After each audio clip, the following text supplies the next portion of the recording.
Hello and welcome to the Western Manitoba Regional Library's YouTube page. This is the second part of our edible STEM craft series, and today we are going to be making rock candy.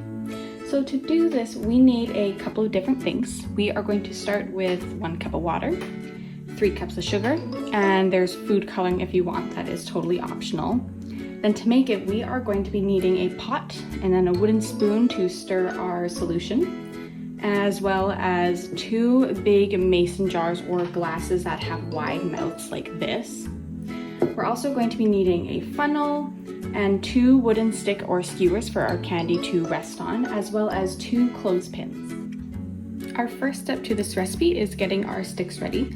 So you are going to get your wooden sticks wet with water, and then you're going to roll them in sugar. When the sticks are all covered in sugar, you are going to set them aside to dry for about 20 to 30 minutes, which is about what it takes to make our rock candy. This is a really important step because the sugar on the sticks act as the seed crystals for your rock candy to form. Our next step is putting the 1 cup of water into our pot, putting the pot on the stove, and then setting the stove to a medium heat and waiting for the water to simmer. So now that our water is simmering, we are going to add sugar 1 cup at a time.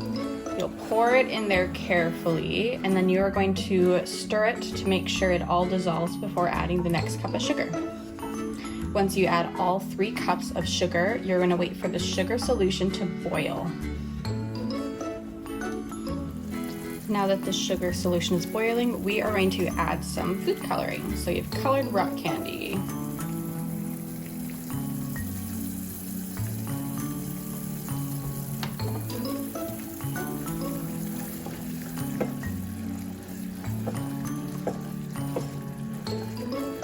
And now we are going to take it off the heat and let it cool for 20 minutes.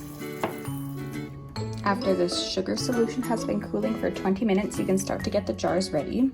So you're going to take your jar, go over to the sink, and you are going to run your jar under hot tap water until they are warm. Having warm jars will prevent the sugar solution from cooling too fast, which would result in smaller candies. So we have our jar ready, we have our sugar solution ready off to the side, and it's time to pour our sugar solution into our jar. So you're going to take your funnel, just put it at the top of the jar, and then very, very carefully you are going to pour your sugar solution into the jar.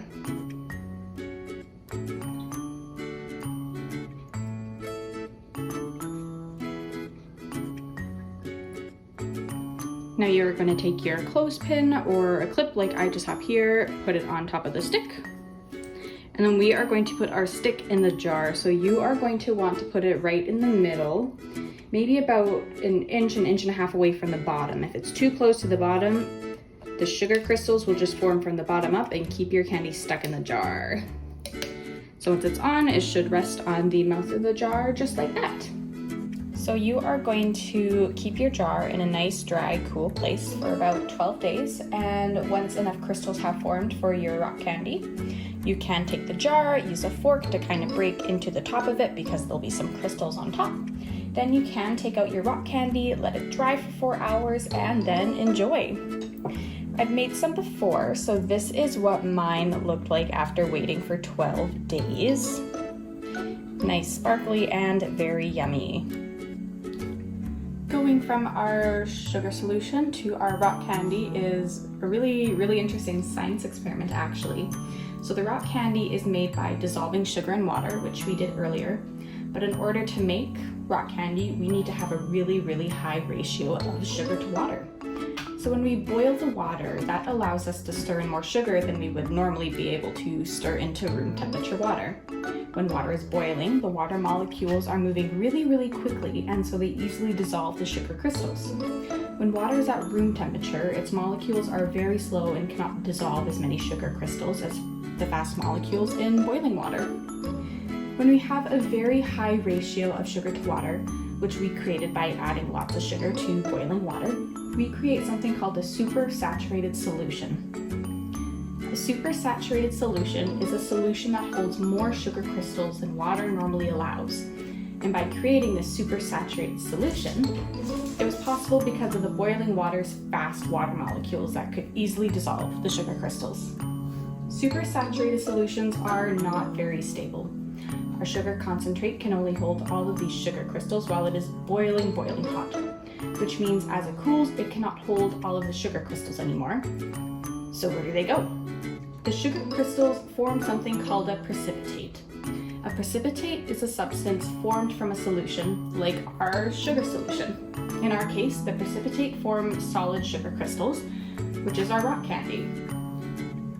As the dissolved sugar becomes solid again, it needs something to latch onto, which is why we put the seed crystals on our wooden stick. So now the precipitate can latch onto the wooden stick and form rock candy.